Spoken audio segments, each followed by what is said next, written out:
जय माता दी, जय माँ काली आप सभी को। कैसे हैं आप सभी? आशा है कि आप सभी बहुत अच्छे होंगे और स्वस्थ होंगे। एक बार फिर से एक और नई जानकारी के साथ मैं आप सभी का स्वागत करती हूँ आपके अपने यूट्यूब चैनल काली माँ की बेटी में। आज की वीडियो में हम बात करेंगे कि जिन बच्चों को सवारी आती है तो वो सवारी से वचन कैसे लें और सवारी से वचन लेना क्यों ज़रूरी है। जिस किसी को भी सवारी आती है, एक सवारी होती है नियंत्रित शक्ति की और एक सवारी होती है अनियंत्रित शक्ति की। तो शक्ति को नियंत्रित कैसे किया जाता है, नियंत्रण में उसको लेना है तो उसका वचनबद्ध होना बहुत ज़रूरी है। अगर आप सवारी से वचन नहीं लेंगे तो आप जहाँ किसी मंदिर में जाएंगे वहीं आपको सवारी आने लगेगी। आप किसी भी ऐसी जगह बैठे हैं जहाँ पे माँ के जगराते हो रहे हैं, माँ के कीर्तन हो रहे हैं, जैसे ही किसी ने जयकारा लगाया आपको शक्ति शरीर पर खेलनी शुरू कर देगी। ऐसे में कुछ लोग मानते हैं, कुछ लोग नहीं मानते हैं, आपकी हंसी होती है और लोग माँ का भी मजाक बनाते हैं। तो ऐसा क्या करें कि शक्ति हर कहीं आगे ना खेले, हम जब माँ को याद करें तभी माँ आए। कैसे हम माँ से वचन लें, कैसे हम शक्तियों से वचन लें। अब वो शक्ति भगवान शिव जी के भी दूत हो सकते हैं सवारी के रूप में, वो माँ काली की भी योगिनियाँ हो सकती हैं, माँ दुर्गा की भी योगिनियाँ हो सकती हैं, बालाजी के दूत हो सकते हैं।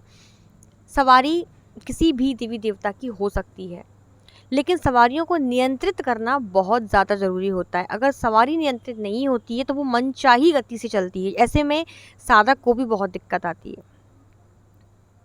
तो सवारियों से वचन कैसे लें, ये सबसे बड़ा प्रश्न है। देखिए, अगर आपके पास गुरु हैं तो गुरु के पास तो सारी जानकारी है, शक्तियों से वचन कब लेना है, कैसे लेना है, और सबसे बड़ी चीज़ कि आप शक्तियों से वचन कब ले सकते हैं।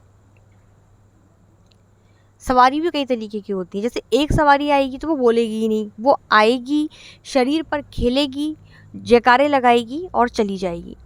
वो बोलेगी ही नहीं। क्यों? क्योंकि सवारी अपने पूर्ण वेग से नहीं आई है, वो बंधी हुई शक्ति है। वो सिर्फ शरीर पर झूमेगी और चली जाएगी, खुलकर नहीं आएगी। तो ऐसे में आप उस शक्ति से वचन नहीं ले सकते। आपके पास गुरु होना ज़रूरी है। गुरु अपनी शक्तियों के द्वारा पूरी तरीके से शक्ति को हाजिर करेंगे और फिर उससे वचन लेंगे, उससे कारण जानेंगे कि वो क्यों आई है, किस लिए आई है। और दूसरा, एक सवारी वो होती है जो शरीर पर आती भी है, खेलती भी है, झूमती भी है और वचन भी करती हैं, आपसे बात भी करती हैं। तो अगर आपके ऊपर सवारी आती है और बोलती है तो ही आप वचन ले पाएंगे। सवारी आ रही है, झूम रही है, लेकिन बोलती नहीं है, बात नहीं करती है, उसने अपना कंठ बंद कर रखा है, तो फिर आप उनसे वचन नहीं ले सकते। तो जिनको सवारी आती है और बोलती है वो वचन कैसे ले सकते हैं? देखिए, वचन कई तरीके से लिए जाते हैं।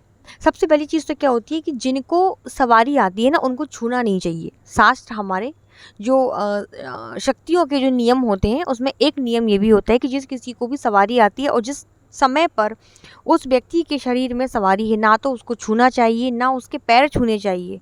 आप हाथ से भी उसको स्पर्श नहीं कर सकते हैं और ना ही आप उनके पैर छू सकते हैं। आपको जो भी करना है आप दूर से करेंगे। तो वचन कैसे लेंगे? अगर आपके पास गुरु है तो वो तो वचन ले ही लेंगे, लेकिन अगर आपके पास गुरु नहीं है तो फिर आप वचन कैसे लेंगे? उस समय पर देखिए, आपके घर का कोई एक व्यक्ति होना चाहिए। आपका बेटा हो सकता है, आपके पति हो सकते हैं, आपका पुत्र हो सकता है, आपका कोई मिलने वाला हो सकता है। मतलब कोई भी ऐसा व्यक्ति हो जो शक्ति से बात कर सके, खुल के बात कर सके, डरे ना। क्योंकि कई बार शक्ति बहुत ज़्यादा वेग से भी आती है, बहुत झूमकर भी आती है। तो ऐसा व्यक्ति सामने होना चाहिए जो शक्तियों से बात कर सके खुलकर। तो ये चीज़ मैं आपको बता रही हूँ कि जब शरीर पर सवारी आए तो आप किस तरीके से उससे वचन लेंगे। सबसे पहली चीज़, वचन पंच तत्वों में लिया जाता है। आप अग्नि को साक्षी मानकर ले सकते हैं, आप गंगा जल के भी द्वारा वचन भरवा सकते हैं, आप धरती को साक्षी मानकर, समस्त देवताओं को साक्षी मानकर, जैसे माँ काली की सवारी है, माँ दुर्गा की सवारी है, शिव जी को साक्षी मानकर आप वचन ले सकते हैं। नमक के द्वारा भी वचन लिया जाता है। तो सबसे पहली चीज़, वचन कब भरवाने हैं।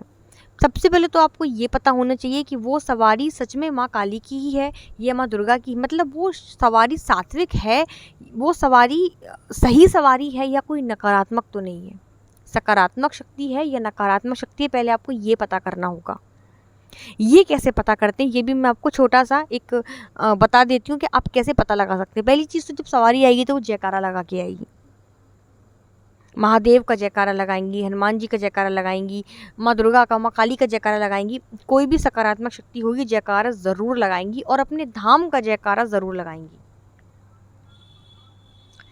दूसरी चीज़ कि जब भी सवारी आए तो वचन लेने से पहले आप एक बार और श्योर हो जाएं कि वो सवारी सकारात्मक है या नहीं। इसके लिए आपको क्या करना है, आपको एक कटोरी में, थोड़ी चौड़ी कटोरी होनी चाहिए, आप उसमें गंगा जल लें और गंगा जल को आपको एक नया चाकू लेना है और आप 5 बार चाकू से गंगा जल के पानी को काट देना है, उस जल को काट देना है। और काट कर आप मनी मन में अपने जो भी आपकी इष्ट हैं आप उनका ध्यान करेंगे। अगर आपके पास गुरु मंत्र है तो आप उनका ध्यान करेंगे। आप माँ काली की सेवा लेते हैं तो आप क्रीम बीज मंत्र का जाप करेंगे और जाप करते हुए आपको गंगा जल के पानी को चाकू से काट देना है। उस कटे हुए पानी को आपको शक्ति को पीने को देना है। अगर वो सकारात्मक शक्ति होगी तो वो उस पानी को पी लेंगी, गंगा जल को पी लेंगी।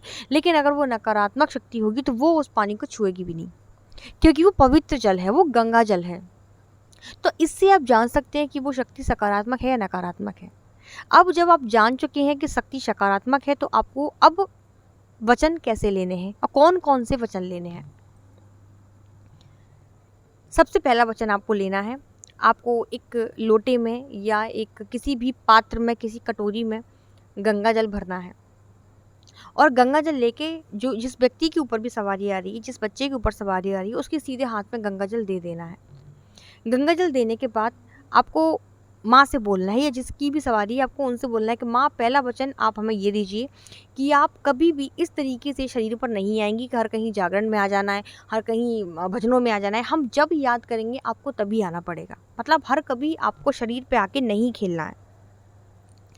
तो अगर माँ हाँ भरती है उनको हाँ करेंगे, ठीक है। हाँ करने के बाद फिर आपको दूसरा वचन भरना है, क्योंकि गंगा जल हाथ में लेके कोई भी शक्ति गलत वचन नहीं भरेंगी। और शक्तियों का क्या होता है कि अगर उन्होंने एक बार वचन भर लिया तो वो शक्तियाँ ज़िंदगी भर अपने वचन पर कायम रहती हैं।